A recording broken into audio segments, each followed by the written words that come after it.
Alrighty there, my people.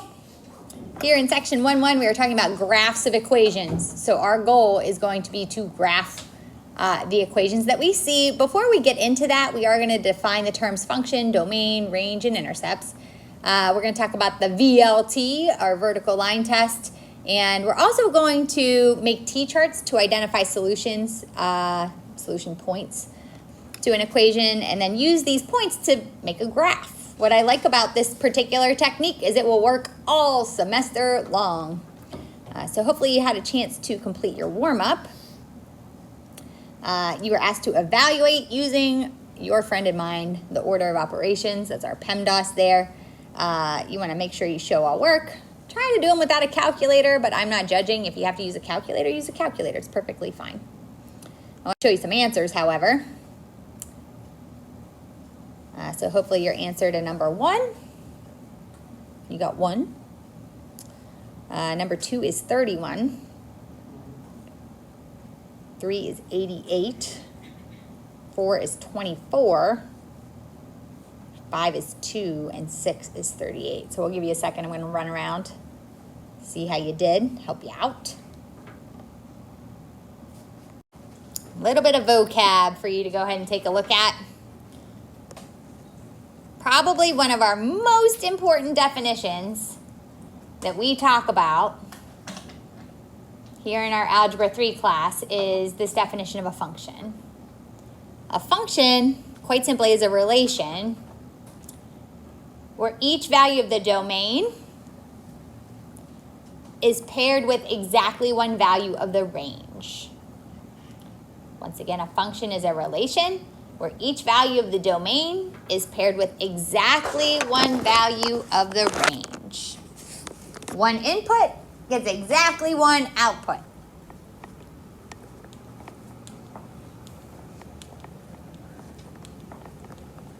Nice job. All right.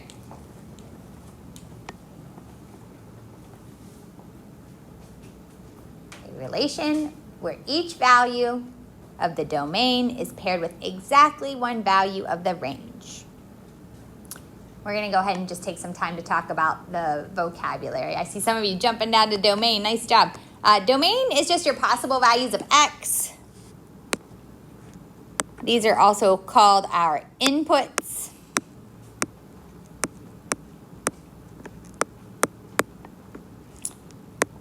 Some books also will call them your control variables, or I think in your biology classes, they're called your control variable.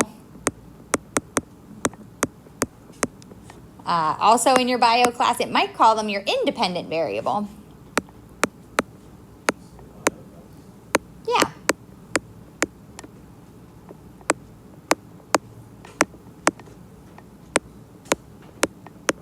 Our most common control variable is going to be time. Time controls so much. The amount of money in your bank account, the amount of bacteria in a petri dish. So domain values can come at us in a couple of different ways, but the most common definition is just your x values. Your range is then just your possible values of y. So these are not our inputs, but rather these would be our outputs. The things in the second column of a t-chart. So our outputs, these would be our dependent variables.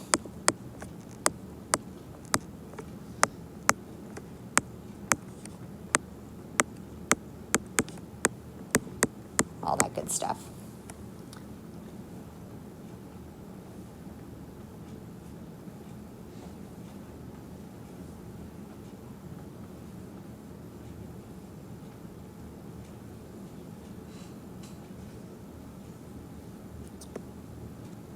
The most common way we're going to look at functions for the first portion of this chapter is via a t-chart.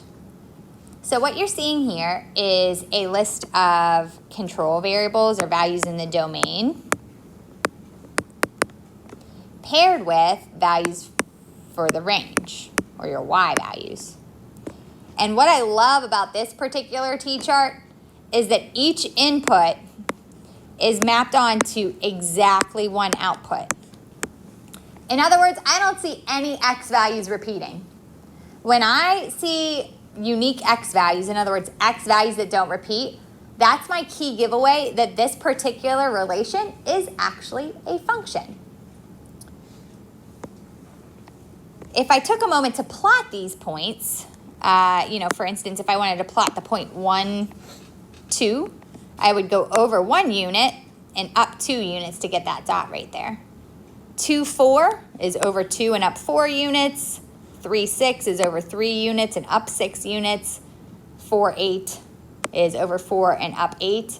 What I see as additional confirmation that this is a function is the fact that I can draw a vertical line anywhere through this graph. And this is me running something called the vertical line test right now. I can draw vertical lines anywhere through this graph, and each vertical line only ever hits the graph exactly 1 time. For that reason, this particular relation passes the vertical line test. And therefore, it gets to be a function. So just to wrap that part up, notice in the t-chart, none of my x values repeat. And then from a graphing standpoint, the graph passes the vertical line test. When you have those 2 particular sets of circumstances, you can say you have a function. If you have repeating x values or your relation fails the vertical line test, then that relation is no longer a function. So this is what you get to try. Here in example 1, you're asked to consider the table, and we'll do the first couple together and then you get to try. We're asked to figure out what are the domain and the range values and then decide if the relation is a function. When we do our domain and range values by looking at a table, it's as simple as just listing out your x values and your y values. We always list them out from smallest to largest. So the domain of this function is literally 10, oops, wrong color, 10, 15, 27, 29, and 36. I just grabbed up the x values. The range of this function, again, we always put our values from smallest to largest. It goes -5, 1, 6, 7, 8.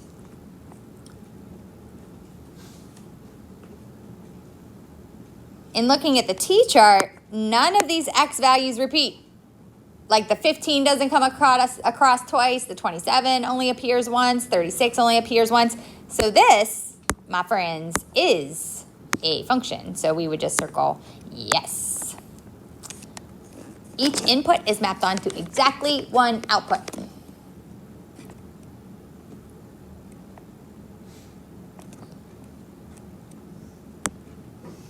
Now, what I'm noticing is I take a quick skim of our second t-chart there. Do you see this guy? Oh, man. I see repeating x values.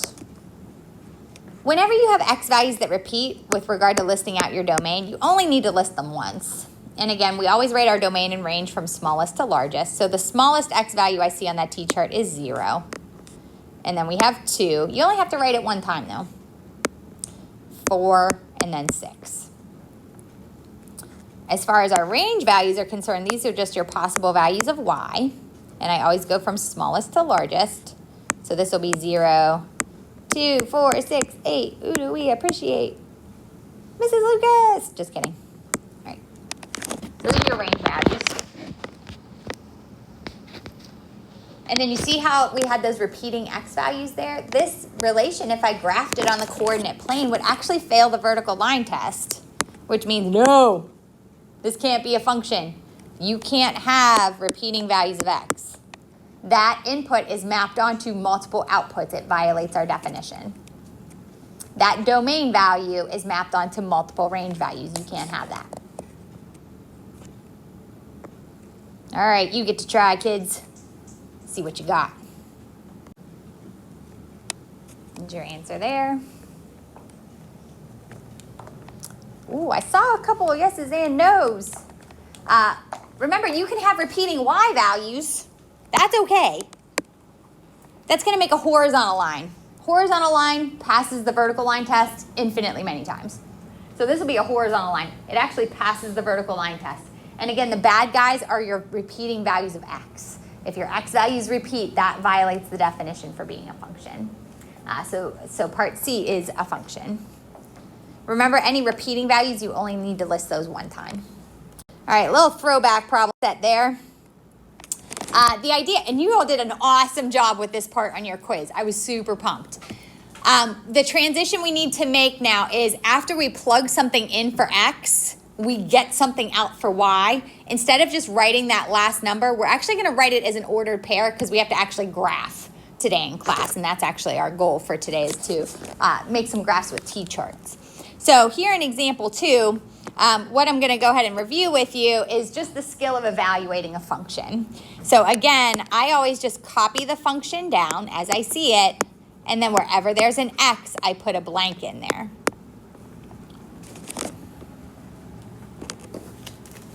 And then in that blank, do you see how they want us to evaluate the function when x is 3? So I'm going to put a 3 in that particular set of parentheses there. And then I do my PEMDAS again, just like you did in your warm-up. That's why I had you practice that. So you want to multiply before you subtract. So we're going to do 5 times 3, that's 15, minus 2. 15 minus 2, last time I checked, was 13. So when I put 3 in, I got 13 back out. So I could plot the point 3, 13. That would be a point on the line that we would graph. I wanted to go over part B because there's a real common algebra mistake hanging out in there. Remember, when you square a value, you multiply it by itself. So this is saying square the value of x and then take away 4. Well, in this case, I have to square the x value of -7. So -7 had to go in the parentheses there. Remember, when we square something, we multiply it by itself. So when I go to evaluate this, I have to take -7 times -7. That is a positive 49, not a negative. So just watch out for that. And then I would subtract 4. This would be the point, or the y value that would come out when I plug -7 in is 45. So my x coordinate is -7, and I'd have to graph the y coordinate of 45. I'd be adjusting my scale for sure. Wouldn't do that one in Zoom Standard. Probably take those y values off by 5 or something like that. Part C, I just wanted to run through it with a fraction. Just remind you how to evaluate with a fraction. So we would do 3/4 times blank. Whenever I plug in my blank right there, -2 is like -2/1. And when we multiply fractions, you can just multiply straight across the top, straight across the bottom, and then reduce. So I would do 3 times -2, that's -6. 4 times 1 is 4. So that would be -3/2.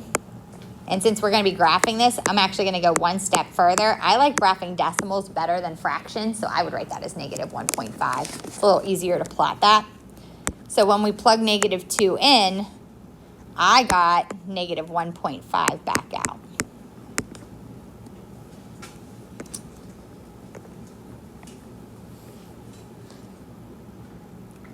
Part D, try this one if you need the extra practice. I think we might be good. I want to get into the nuts and bolts of today. So how could we use this to make a t-chart? Are there any questions on how we evaluated any of these before I go on to the next? Because now we got to like apply it, right? This is the hardest of our lesson today. If you need the extra practice, it's there for you. All right, so we're going to go ahead and make a t-chart, basically just evaluating our functions. And I have a couple of steps here. My t-charts, actually, they look more like h-charts or I don't even know. It's got 3 columns. A column for your inputs, a column for your scratch work, a column for the ordered pair that you would plot. So step 1, construct a table of values with your t-chart. Remember, it's important to try to use some negative values. You want to use 0, and you want to use some positive values. That way you get the entire x-axis, right? If you leave out any of the 3 parts, you're going to miss like a chunk of your graph, which is problematic.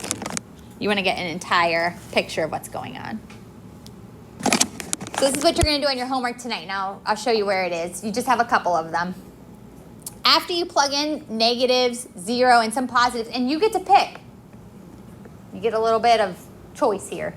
If you like the number -2, use that. If you like -5, use that. 0, you always have to use that one I give you, because that's an intercept. That's going to be important. And then you can pick whatever positive values you want. You then plot your points from the table of values, and you connect them with a smooth line or curve. I think that most popularly, you folks remember doing this with values like -2, -1, 0, 1, and 2. Little throwback, right? The middle column in the T-chart is just where you kind of do a little bit of scratch work. So what we're going to do is take that function, -3 times blank plus 7, and we're going to take some time to fill in the blanks to our order of operations. So this middle chunk here is just for whatever scratch work you would like to show. And in this case, I need to change my inputs to be -2, -1, 0, 1, and 2. What that's going to give me is some outputs that I can then write as an ordered pair. So taking a look at this first one, -3 times -2, that's 6. 6 plus 7 is 13. So 13 is your output there. 3 plus 7, that's 10. 0 and 7 is 7. -3 and 7 is 4. -6 and 7 is 1. So we see this decreasing by 3 each time. That's because that's our slope right there. But this gets me some points. For instance, I have the point -2, 13. And then I have the point -1, 10. And then I have the point 0, 7. And then I have the point 1, 4. And then I have the point 2, 1. And I can plot those. -2, 13, I think is going to take me off my graph, though. So that's going to be like up here. And then -1, 10 will be all the way up. 0, 7. 1, 4. And you see we get this decreasing line. In Notability, you have that cool line snapping tool. I don't have that. I use an app called Explain Everything.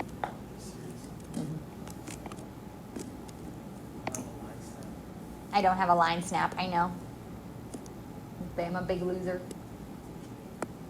And I have like a shaky hand too, so this really was not meant to be a surgeon. Definitely just a math teacher. Okay. But that's kind of like the technique I'd like you to try to use and abuse this evening. I had smileys at one point. It's fun.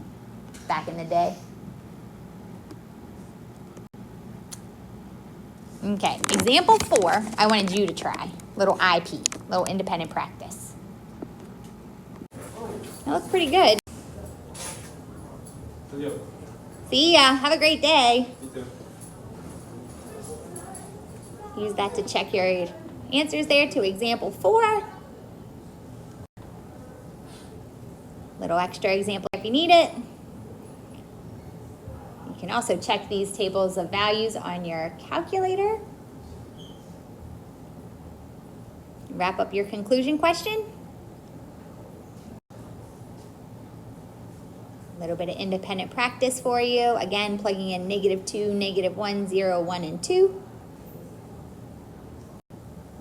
And that's what your T-chart should look like for your last independent practice.